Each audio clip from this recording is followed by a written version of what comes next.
ইন্দোনেশিয়ার জাকার্তায় দক্ষিণ পূর্ব এশিয়ার বৃহত্তম মসজিদ ইস্তিকলালে বুধবার রাতে তিল ধারণের জায়গা ছিল না। ধর্মপ্রাণ হাজারো মুসল্লি এখানে প্রথম তারাবির নামাজে অংশ নেন, দোয়া করেন নিজ দেশ ও বিশ্ব শান্তির জন্য।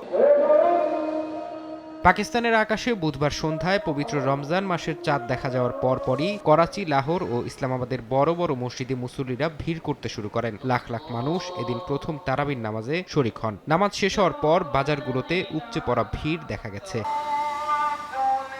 রমজান ঘিরে আবেগঘন পরিবেশ ছিল ইরাকের মসুলে। ২০১৭ সালে আইএসের সাথে যুদ্ধের সময় ধ্বংস হওয়া আল নুরি মসজিদে দীর্ঘ ৯ বছর পর প্রথমবার ইফতার ও তারাবিহ আয়োজিত হয়েছে। এদিন রাজধানী বাগদাদেও বিভিন্ন মসজিদে নামাজ আদায় করেন মুসল্লিরা। পরে সবাই মিলে ইফতার করেন।